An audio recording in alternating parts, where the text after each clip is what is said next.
I'm sorry, recording. All right. Hi, everyone. Welcome.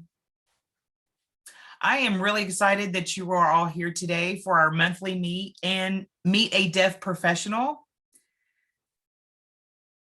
We are really honored to have our special guest tonight. Her name is Sara Miller. And before I proceed, I'm going to let Sara go ahead and tell a little bit about herself and who she is and why she's here. And Sara says, hi, thank you for inviting me tonight.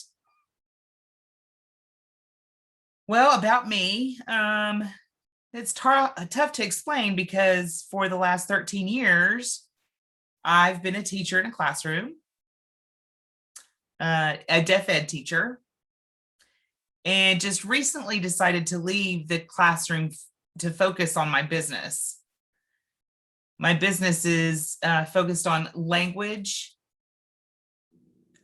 priority. That's the name of my business. The sign for it is language priority. And the purpose of that business is to raise awareness about deaf culture, positivity about ASL, because you don't really see a lot of things about ASL often. Sometimes you'll see it, or shirts that are made by hearing people with ASL, but it's something wrong, right? It's not a correct sign. So I wanted to start my own business and help spread awareness about that. And before I set up that business, I had started an Instagram account, and it's called Adventures in Deaf Ed. Ooh. And I started that, I think about 4, maybe 5 years ago, because there weren't any deaf ed teachers on Instagram, showing people what to do and how to teach deaf children. And I thought, well, why don't I just go ahead and start this? Briella says, yeah, be the first. Sara says, yes. So about 2 years ago in September, September is Deaf Awareness Month. So I posted things every day, something about deaf culture, deaf awareness, something like that. And then it just boomed. People started following me, and it was like, wow, I did not expect that at all. And my account now, I could never have imagined how many followers. So I really enjoyed that. And I hope that, it helped people, help parents have more knowledge about the deaf and how to help their own children. So Briella says, yes, that's wonderful. That's great. So that helps us understand a little bit more about who you are and why you're here. And I know you have a lot of experience in the classroom. You have a lot of experience working with parents. So this is something that is your niche. So our audience might already be aware, but our topic tonight is linguistic overprotection. We're going to summarize that to LO, linguistic overprotection, just for now, until we can come up with a sign for it. But before we get into that topic, I'm curious to know more about you, your background, how you grew up, how you were raised. So I often, with each deaf person, we often go back to the beginning. So can you maybe can you explain a little bit how you identify as deaf, how your parents reacted, how you grew up, maybe talk a little bit about that so we can get a little more, feel a little more connected with you. Sara says, sure. So I grew up in a really small town in Ohio. I mean, there were no deaf culture, nothing. Nothing at all. So I was born in the 80s. And at that time, a hearing screening was not required before leaving the hospital. So I didn't really wasn't identified as deaf till about 2.5. And then when I was 3, I got hearing aids. And you asked about my parents and their reaction. Well, my mom always said, well, we never grieved. It was just, okay, she's deaf. What do we do? So I think that attitude really helped me pick up language early, and I'll explain a little bit more about that. So I got hearing aids at age 3, and it was a small town, no deaf culture. So of course I was mainstreamed in the public school system. And my public school system did have a deaf ed classroom at the school.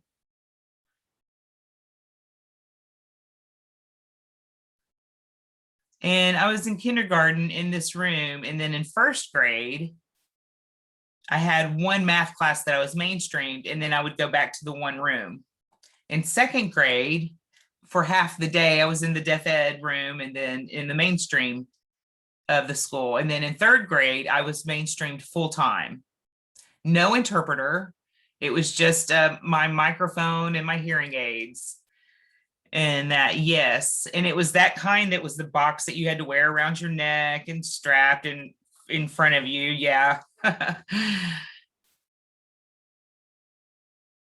So that was my experience with school. I did get A's and B's, but looking back, I really feel I would have benefited by having an interpreter in the room, because I missed a lot of the classroom discussions, but I was, quote, book smart. I could read and pick up whatever I missed. So yeah. Briella says, yeah, that's wonderful. So I'm curious, how did you had mentioned you grew up in a hearing world?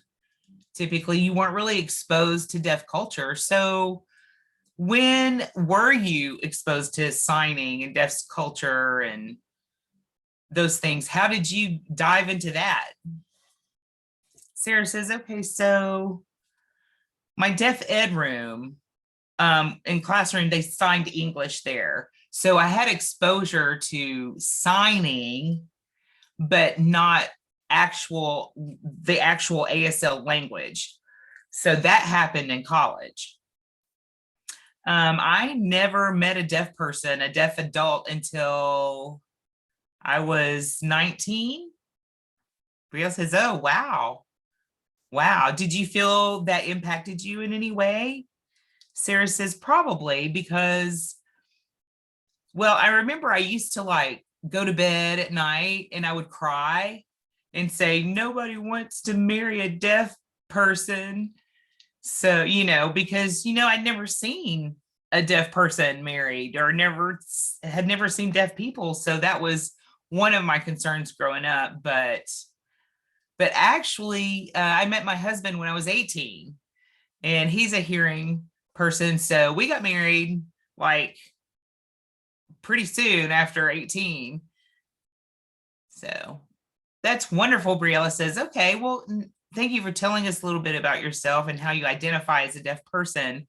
So now I want to transition to our topic of the linguistics overprotection. So I have a PowerPoint. I'm going to share the screen, and I know that you're going to transition to using your own voice now. So was now a good time to do that? Sarah says, Briella, yes. I can explain. I never did mention that part. My whole family is hearing, right? And I'm the only deaf person in my family. So I did grow up speaking. I did grow up oral. So, but my parents and my family, they wish they had learned. So they are progressing and trying to pick it up and trying to learn ASL now. So Briella says, one day at a time, one day at a time. And Sarah says, yeah, right. So I want to show the people here that, I can sign, and I also can use my voice too. And I switch. We're going to switch interpreters real quick.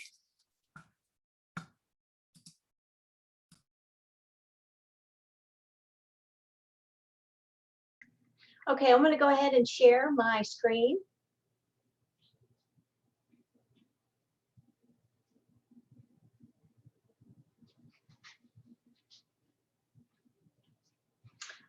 Pardon me just a minute. Okay. Okay, can everyone see the screen? Yes, I can see it. I would like to also remind you that you can also, there's a bar, a cursor between the screen, between like Sarah, me, and the interpreter. You can make us larger. And also if you're on your phone, your iPad, you can do that as well on the computer, or you can switch it to landscape on your phone. So you can make our videos in the PowerPoint smaller and bigger. So if you have any problems, just let me know and I'll try to answer. Try my best to answer. Okay, you see this here? So tell me more about this. Okay. Okay, so linguistic overprotection. I think we have a lot of people who, when they're interacting with children, they know, they have witnessed this, but they don't know what the actual term for it is. And so when I started sharing about this topic on my Instagram, I had a lot of people go, oh, I've seen that. I may have done that. I never knew this was an actual term or, you know, an issue that has arisen. So I have made a lot of infographics that I have shown on my Instagram. Some of you may follow me and are here tonight. So you may have already seen these, but I think it's important to share again for those of you who may not be aware of this. So linguistic overprotection basically is when you talk down or reduce linguistic and cognitive complexity of communication in deaf children. Okay, and so I have another slide, and all this information came from the Oxford Handbook of Deaf Studies, Language and Education in 2003. So you kind of know where the source comes from. This is a big paragraph, and I'm going to read it out loud for those of you who can't see it. I'm sure it can be very little on the screen, but this is an excerpt from the source. So it says, for many, if not most adults living and working with deaf children, manual or sign communication is a second language that has been acquired later in life and is never as natural as their native spoken language. Nor is it natural for hearing people to remain acutely attuned to the needs of a deaf person who relies on lip reading or the residual hearing. Therefore, in addition to a deaf child's communication difficulties, there's also an issue with lack of communication skill and insecurity on the part of the adults. This combination of fear of misunderstanding and being misunderstood and communication deficiencies in adult role models result in an insidious form of linguistic overprotection. So if you go to the next slide, I will summarize what all that meant. So in a nutshell, basically it's saying that communication barriers cause surface level language to occur, as many individuals are just trying to get the basic idea across if they're not fluent in a language. So this ends up preventing exposure to rich and complex language to the children.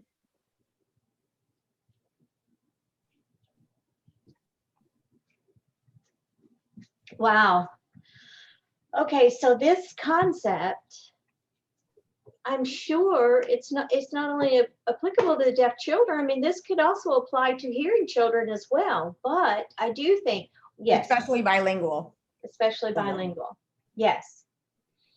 So I can imagine how much more it does impact a deaf child when their main access to language is, you know, directly through direct communication, you know, less of their way of communicating. I mean, that impacts the deaf child greatly. Absolutely. Absolutely. Mm-hmm. So could you provide any like examples of linguistics overprotection? I mean, I know it's a big term, but just a concrete example. Yes, on the next slide. So this is another explanation, and then the next Sorry, I'm signing. Okay. This is another explanation. It's all right. We'll just go with And it. then the next couple of slides will be pictures with examples. I have lots of examples of how this occurs. Okay, so why does linguistic overprotection happen? So many native signers, they want a sign for every word. They want a direct English translation, but there isn't one always. So because there isn't a sign for every English to ASL word, we rely a lot on fingerspelling and classifiers. And so that can be difficult, and some people think they don't want to fingerspell to children because they think they won't understand it. But children can understand fingerspelling. So what happens is they resort to short sentences instead of fingerspelling those complex words. And so those children miss out on those opportunities. Yes. I mean, thought of that often, like, oh, spelling is too much work, or I just prefer to sign. And so I understand that, but really fingerspelling, research shows that fingerspelling supports development of reading. Yes, says Sarah. So, little things like that. So oversimplifying doesn't help any. Okay, so this is the cover slide, and you can kind of see the little examples that I will have of how linguistic overprotection happens. So, all right, so one of the most common ones that happens is people will call milk pink milk or brown milk instead of saying strawberry or chocolate. So I've met adults who call milk pink milk or brown milk, and they don't really know that it's called chocolate or strawberry because they were never exposed to it.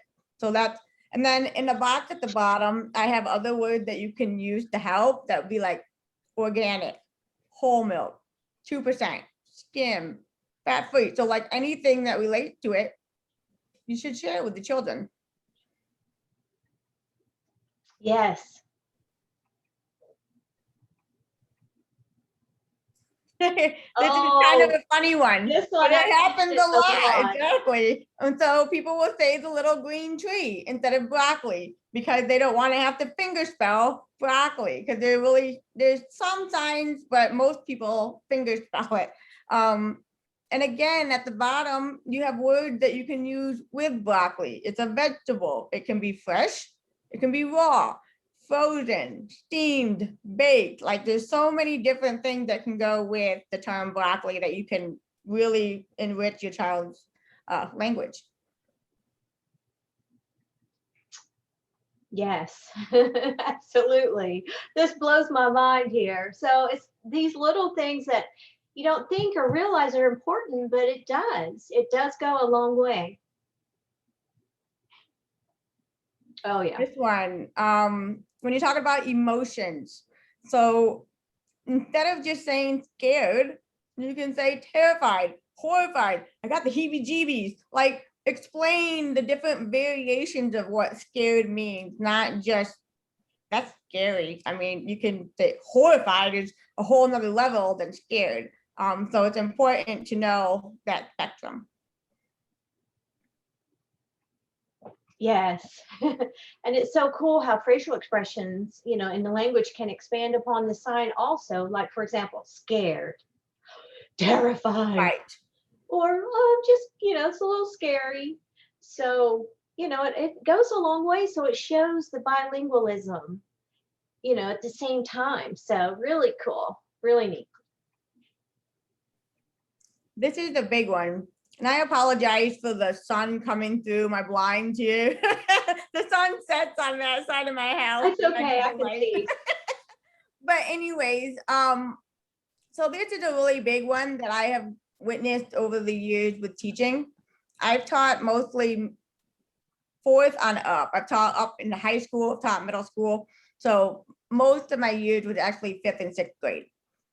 But I would get 5th and 6th graders, and to give you an idea, that's like 11 and 12 years old, okay?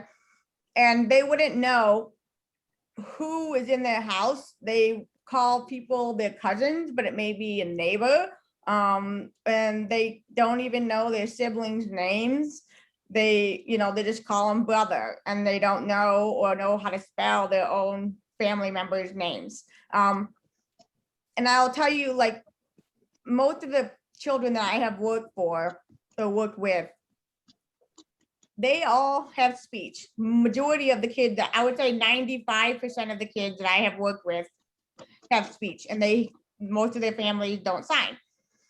And so they would try to spell their names and tell me their names, and they couldn't even pronounce their siblings' names for me to try to help them figure out how to spell it. So just because somebody can speak doesn't necessarily mean that they're understanding what people are telling them as well. And so this is a really big one for me. And like, so cousin Ben, and then explain who is cousin Ben related to? Is that mom, dad, like which side of the family is that coming from? And neighbors and friends, stepsisters, stepbrothers, like explain the family trees, because I think we assume that they will know, but sometimes you have to sit down and explicitly share.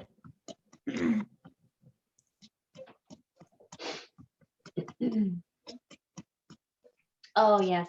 This is another one, kind of like milk, with they'll say red, yellow, and white for ketchup, mustard, and mayonnaise instead of. Yes, I've seen this often Yes. myself. And it's called. And both, I'm sorry, both children and parents, adults do this. Yellow, spread, the red spread. So Right. And you can use the word condiments as well. Like they can explain that these are called condiments. It's not just ketchup, mustard, and mayonnaise. You can up the level. And some people may say, well, how do you do this with a younger, like 2-year-old or 3-year-olds? If you think about hearing children, they're always hearing it from people. So they're hearing it through incidental learning. But with deaf and hard of hearing children, you have to be more intentional with that, because they're not always going to be able to hear it. Even if they have cochlear implants, they're probably still missing out a little bit. And so make sure they are looking at you when you say these different words, fingerspell it. Are they going to know it at a young age right away? Probably not, but the more you expose it, they'll acquire it the older they get. yes, I mean, that's how language works. Yes, it is. Exposure, exposure, exposure, and building up their knowledge. This is another one, birds. I have, again, my 5th and 6th graders, they would just say it's a bird. They wouldn't tell me what kind of bird they saw, because they didn't know if it was a blue jay or robin or sparrow, So that's just another common example that I've seen. Yeah. I made this during the winter time with snow. There's lots of different ways to talk about snow. Is it a flurry? Is it a whiteout, a blizzard, or is it just like a little dusting? And there's different ways that you can describe snow. Is it powdery? Is it loose? Is it wet and crunchy? So there's lots of different things that you can add to really enrich the language. Yes. Oh, and this one is a big one. This one's a big one. And I will say that when I shared it on my Instagram, it did not go over well with some parents. And if you're one of them, I apologize. But this is an issue with people calling this right here. They'll say, put your ear on, right? And I've seen and met kindergartners, preschoolers who literally think that that's their ear. And when we try to go over human anatomy, they're like, this isn't my ear. This is my ear, And so it does create some confusion. Now, there are some kids that totally are understanding that, yes, this is an ear, but we call the implant an ear as well. They're not having linguistic overprotection. They're not being deprived of that language. is for the kids who honestly think an implant, a hearing aid, a Baha is their actual ear. Yeah. Okay, we're going to switch interpreters real quick.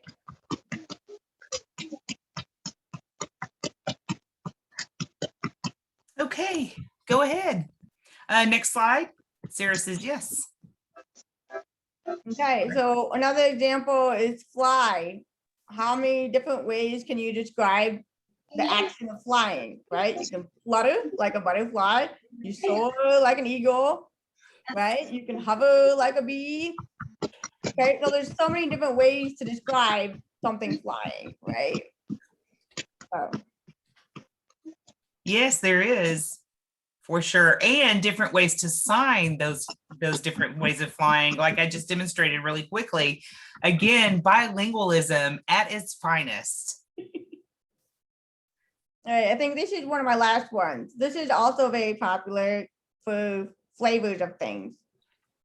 Just saying blue, but when you go to Sonic's, there are several blue flavors. So which kind does the child actually like? So when they grow up, how are they going to be able to order for themselves if they can't just say, I want a blue slush, when there's so many options of what it could possibly be, or red, because those are the most popular colors for slushes. And so yeah, you can't just go, I want a red slush. They need to know cherry or cranberry. Which kind do they like? Mm-hmm. Right. Yes, they do. And I've seen that also with different situations. For example, marinara sauce, Alfredo sauce, pesto sauce. You know, I've seen, you know, people young and older call them the red sauce or the white sauce or the green sauce. So yeah, I think it's important. I remember looking back, my parents are deaf.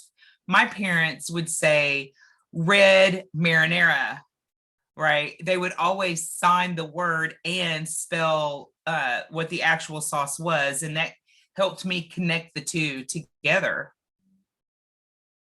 Okay, I think this was your last slide. Oh, there's one more. Okay. So some people ask, well, what can I do? What activities can I do? And so this was actually a parent that follows me on Instagram who saw my linguistic overprotection post.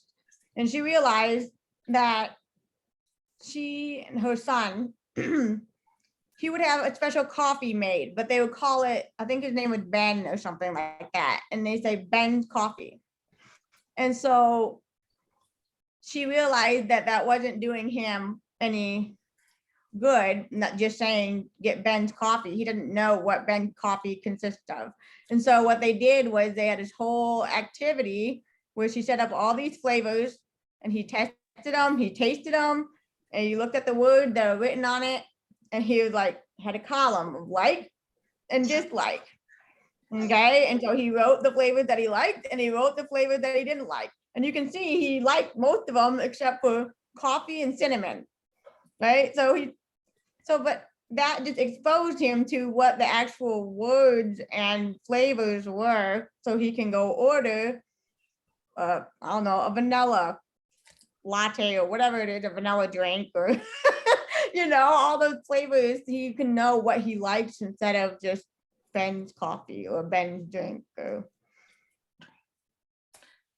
Yeah, and this activity is great for literacy too, reading and writing. Oh my gosh, that includes all kinds of things at the same time. There's so much language in that activity.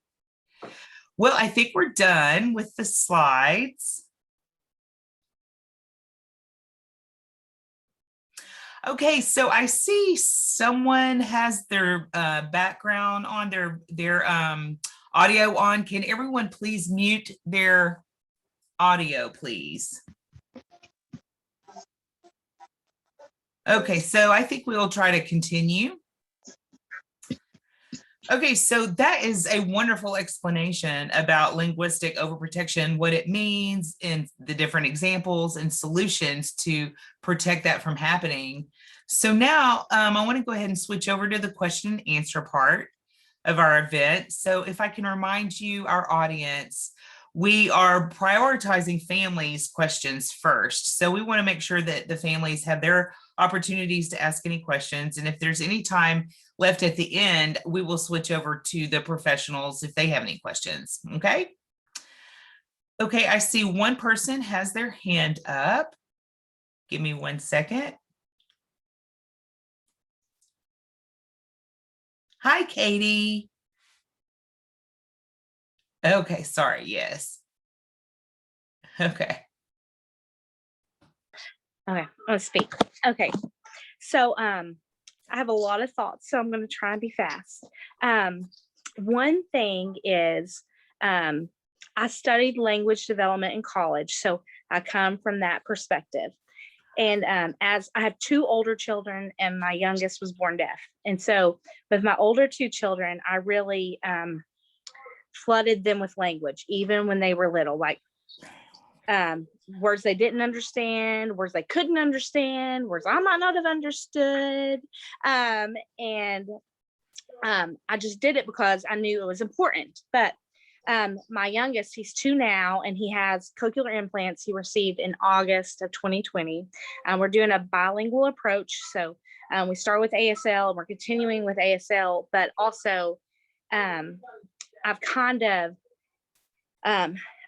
started flooding it with more language, but just recently within the last week or 2, I don't remember who said it, but someone told me that I needed to work on like shorter words and phrases with him, which I do think that I'm pretty good about when I'll say like, oh, look at that big brown dog with the long hair. And I'll say, it's a dog, and I'll say, I don't know, it's a golden retriever, things like that.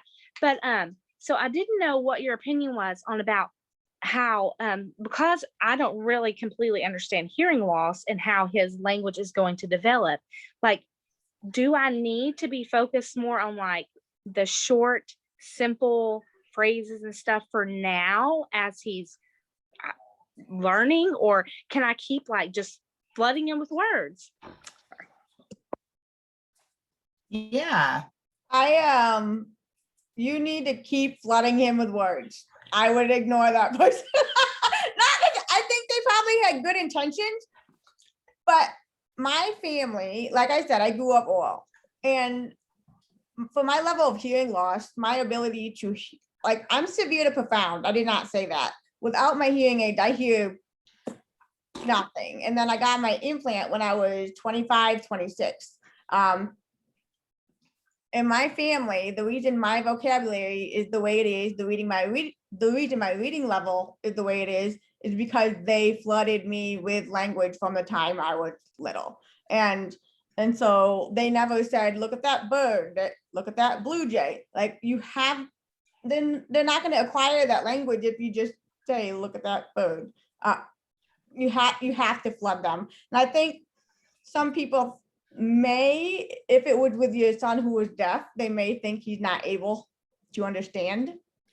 So maybe they, in their thought process is, you need to shorten it for him, because how is he going to acquire that language because he can't hear? But they don't understand that deaf children can acquire language just like hearing children can, as long as they're exposed to it in an accessible way.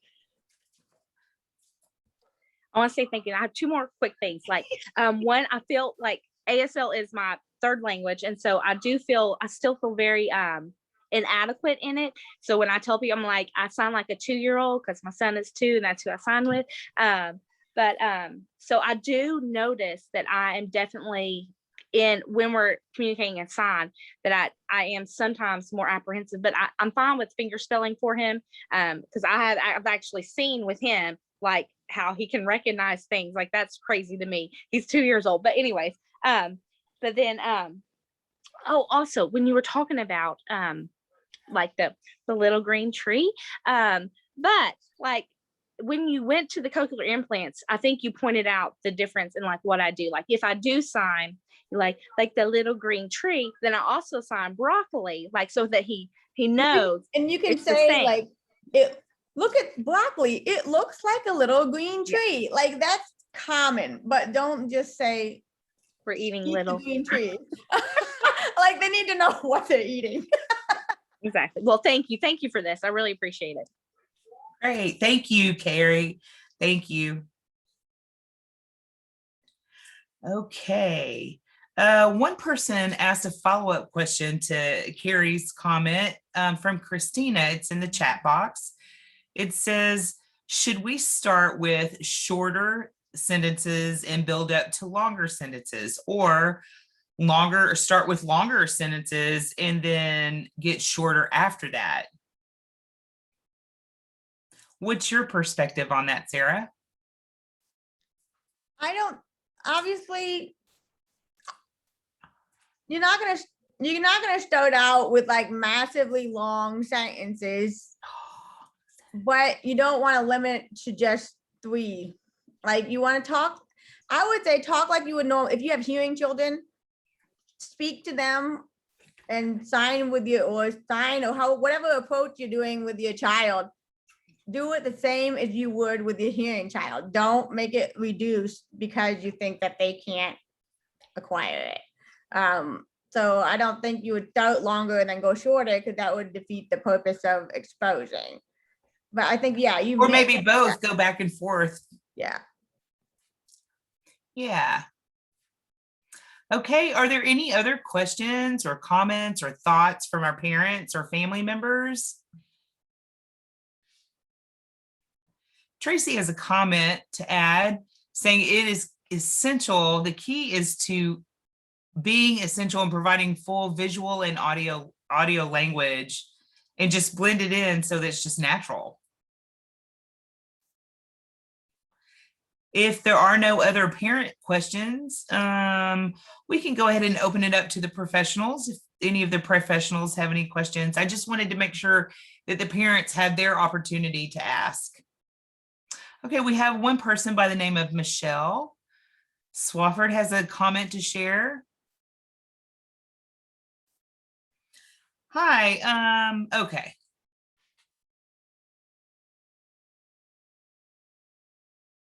One second. It's okay. Okay, hello. Okay, so I want to make a comment based on my experience from what I've seen before the bilingual approach at our school. The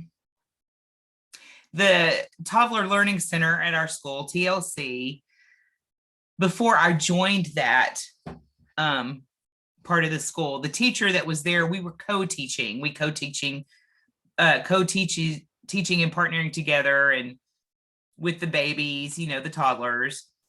And we set up this brown cracker, orange cracker. And I'd look and I was like, And I didn't say anything. And I just had my thoughts. And then I got home and I kept thinking about that. Well, the next day I called her over and I said, hey, why brown cracker or orange cracker? And she was like, I don't want to have to finger spell it all out. And I said, okay, that's fine. Would you say that to a hearing person or to a hearing baby? And she was like, no, but I said, no, you have to finger spell it, you know, just spell graham cracker and the babies will pick it up. Like G and the H and the M, they might pick that out. And then, oh, it's grr. Oh, okay. And then pick up the words. But not, you know, cheese cracker, you know, the sign cheese cracker. And she was like, oh, but finger spelling those poor parents. And I said, too bad for the parents. They will learn to finger spell themselves. It's important for the children so that they can pick up the language and they need to read the words and see the finger spelling. And she said, oh, and I said, look, your hearing children are picking up language. Do you think that's equal with the deaf children? It's not necessarily. And then immediately she realized the impact. So that same day, she's like, okay, we'll try that. So we had the toddlers sitting there, we did graham cracker, and that child started trying to finger spell graham cracker and she looked at me and I didn't say anything. The second day, the child did GRM and her jaw hit the floor. Then after that, just a few months later, the bilingual approach started at our school, and it's just, yeah, we got rid of all of the old philosophies and things like that. And then with the bilingual approach, it's just been fascinating, and it's been wonderful for the babies to just pick up that sign language and the finger spelling. And there was a huge change with those babies, and they've just really started to develop. This is babbling. This is like an example of that they can finger spell. And it's just so inspiring for the parents to see that too. And to answer one mother's question, yes, golden retriever, you have that child look at you. You see, look at the golden retriever, you know, they're not necessarily going to keep looking around, but you just keep spelling it, golden retriever, golden retriever. Don't make them like pay attention. Just say, hey, that's a golden retriever, and then maybe throw in some classifier signs in there, things like that, or that the dog's running. But yeah, just say it's a golden retriever. And the kids will pick it up. They will. And then they'll identify that dog as a golden retriever later. So just make sure you emphasize that, and stress that. You don't have to really emphasize or stress it. Just throw it out there. It's just like babies. They keep hearing the same things over and over and over, and then they're going to actually take it in. Same thing with the deaf children. If they see it over and over and over, they will take it in. Briella says, thank you for that comment. You're welcome. We're going to switch interpreters really quick. Thank you.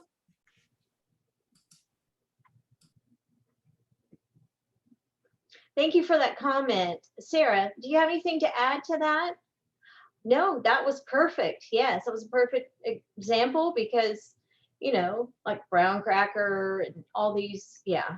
So, which means, what? Cheez-Its probably, at the, so yes. And yes, just like she mentioned before, you can always say cheese crackers and then spell out Cheez-Its. Go back and forth, do both. Okay, let's see. I have Sharon.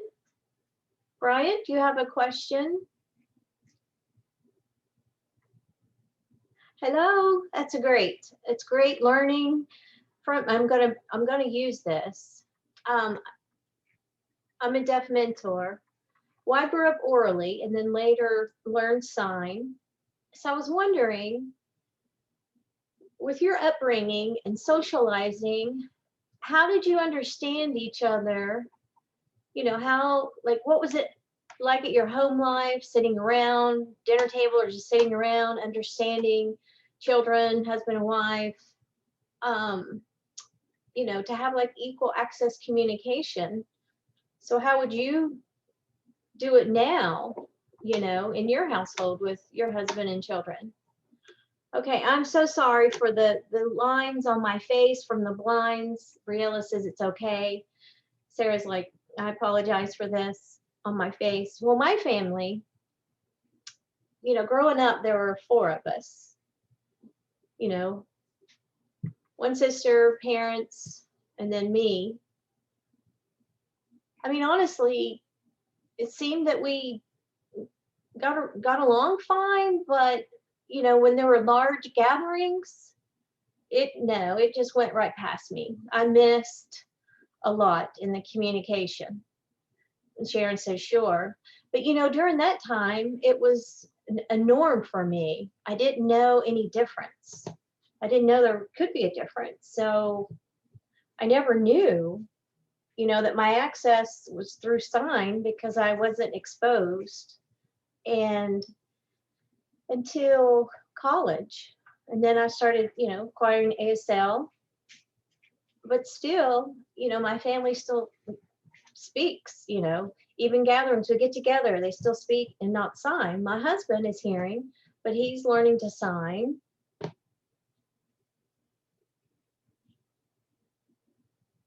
So I went to a bilingual trip for my school where I used to work. So we went to Boston on a field trip. It was a learning center. I think it was about 3 years ago. And that was the first time I had full access to language. I was like, oh, whoa. And upon, when I ride back home, I just bawled because I was like, wow, my whole life, I never experienced full access, not at work and not at home in my home life. So, not to say it's my parents' fault, this was in the 80s. So there weren't too many resources as we have now. We have a lot of resources. We have YouTube, we have internet, we have Instagram, and so on. So we have a lot. And so, like I said, my parents, tried to pick up and learn sign language. My husband is learning to sign more and more often. So my access is becoming almost equal to theirs. Oh, thank you, says Sharon. Briella says, thank you, Sharon Bryant, for asking question. I do have one comment. We have one comment in the chat box from Hope. She said her son is very receptive to fingerspelling. He is 7. However, he struggles to spell anything over 4-letter words, and he ends up very frustrated, more fingerspelling as opposed to like descriptive. So is there any signing for, new concepts and what you would suggest for that?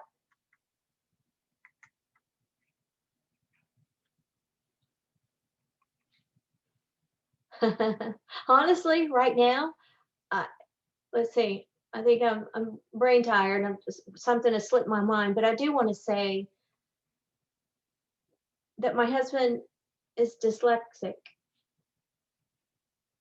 And so he struggles too with fingerspelling or even the written language. And so the way he best figures out tips and helps is to remind himself how to fingerspell it correctly or spell words correctly, to use tips.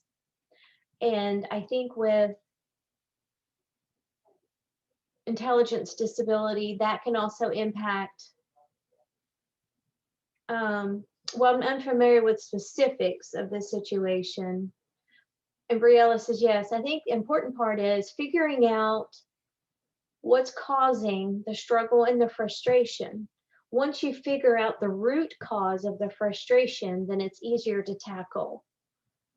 But yes, certainly you can still have creative ways, different vocabulary that includes 4-letter words or even 5-letter words, starting small, that can broaden later. But starting with, there's a lot of words with 4 or 5-letter words.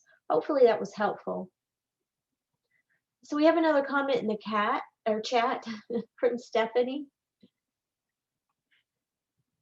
She says she's an interpreter. She's wondering how she could do her part to avoid linguistic overprotection with her students. Is it more fingerspelling or is it more descriptive signing for new concepts?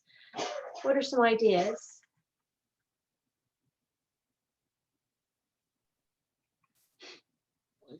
I would just make sure that you're not like, when we're talking about like talking down, so like if you're talking about, I don't know what age you may be interpreting. So like if you're at a high school level and they're using more complex terms, you're gonna need to be fingerspelling those words, and then you can use your descriptive signing with it so that they know what that is. So don't just use only like classifiers or only the sign. They need to know that vocabulary, what it is, to match it. So when they recognize it on tests and when they recognize it in their reading.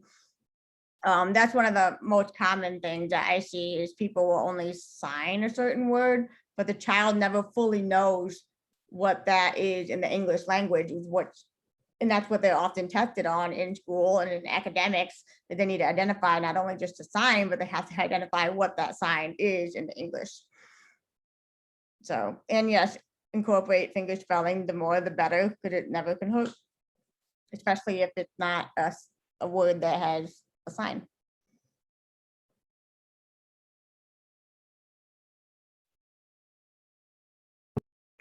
Thank you. And some people have asked in the chat about how to access, download these PowerPoints. You can contact me directly.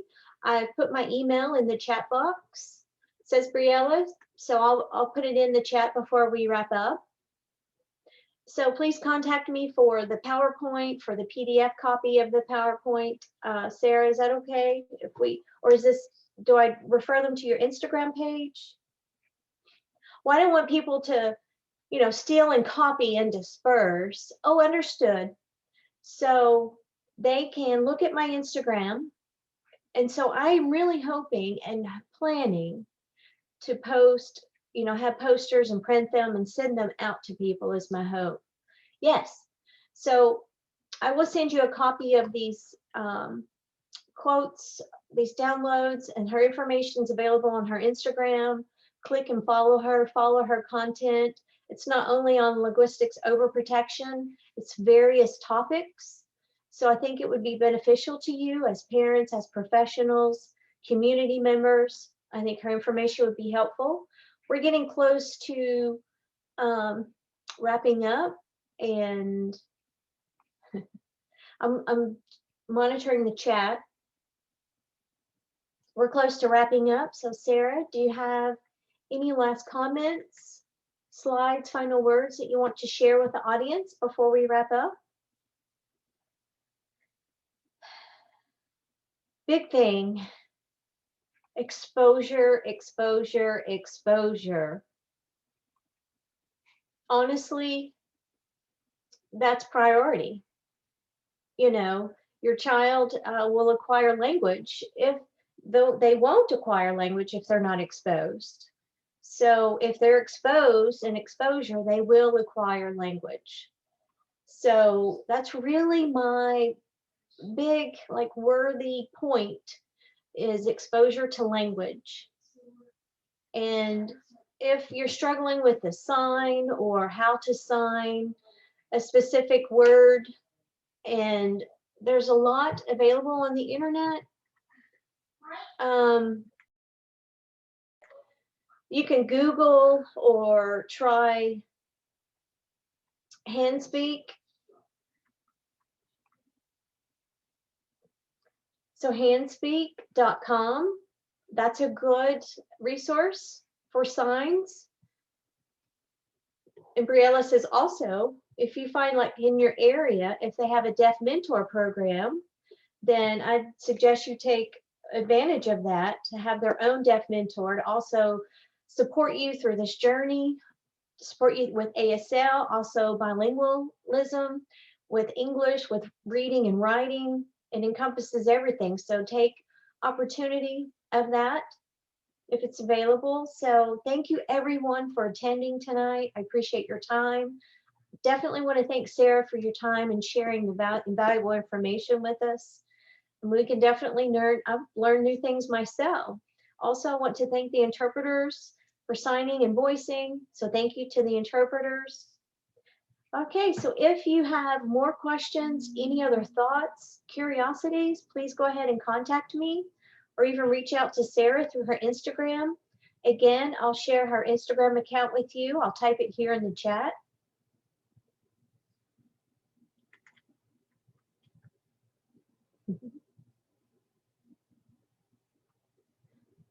Thank you. Thank you.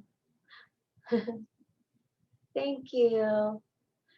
Okay, is this correct? Okay. Well, thank you again, everyone.